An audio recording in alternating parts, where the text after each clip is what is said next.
কাঠগোলা বাগান বাড়ি এটি হাজারদুয়ারি থেকে প্রায় 4 কিলোমিটার দূরে অবস্থিত। এই বাগান বাড়িটি যারা নির্মাণ করেন তারা ছিলেন 4 ভাই, লক্ষ্মীপদ, মহিপদ ও জনপদ এবং ধনপদ। এই 4 ভাই মিলে নির্মাণ করেন।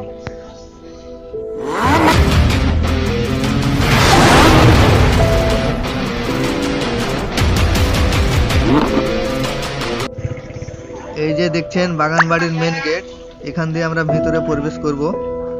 এই যে এখানে বিভিন্ন ধরনের আমের গাছ দেখতে পাচ্ছেন, আম বাগান আছে। ভিতরে যাব, এই যে একটি মূর্তি দেখা যাচ্ছে।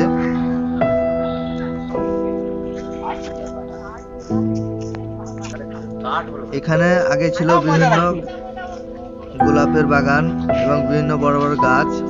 তারা যে 4 ভাই ছিলেন তারা এখানে কাঠের ব্যবসা করতেন।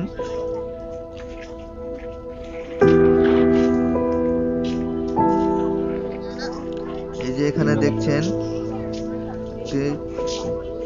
বাড়ি নির্মাণ করা হয়েছে।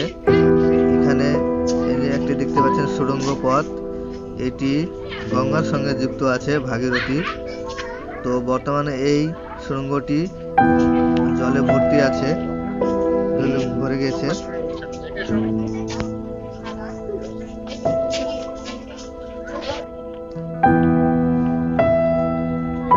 এই যে গোলাপ বাগান দেখতে পাচ্ছেন, এই নাম অনুসারেই এখানে কাঠগোলা বাগান বাড়িটির নাম অনুকরণ করা হয়েছে।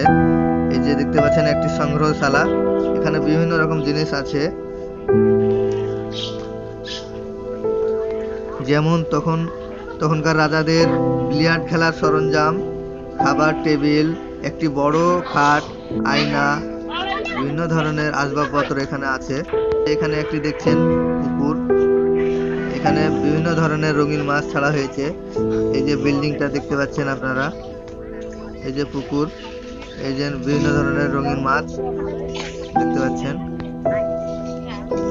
জগৎ শেঠের কাছ থেকে তারা 4 ভাই 1200 টাকায় এই 32 বিঘা জমিটি কিনে নেন।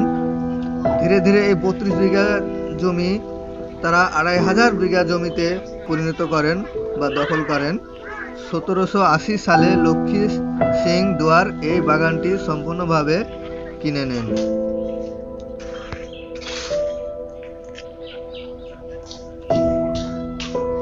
এই যে এখানে একটি দেখতে পাচ্ছেন আদিনাথ মন্দির, খুব পুরনো এবং সুন্দর ডেকোরেশন করা মন্দির আপনারা দেখতে পাচ্ছেন। এই যে মন্দিরটি দেখতে পাচ্ছেন আপনারা, কি সুন্দর মন্দির।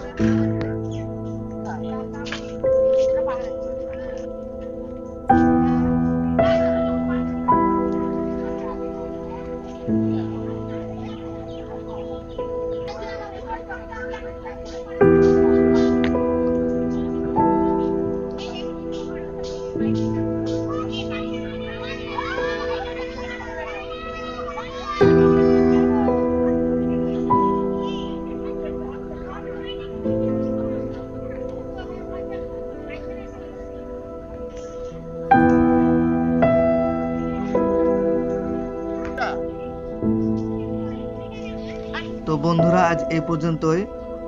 আমার ভিডিওটি ভালো লাগলে তোমরা লাইক, শেয়ার, কমেন্ট এবং সাবস্ক্রাইব করে রাখো, যাতে পরবর্তীতে আমার এই ধরনের ভিডিও তোমরা খুব সহজেই পেয়ে যেতে পারো। থ্যাংক ইউ, ধন্যবাদ।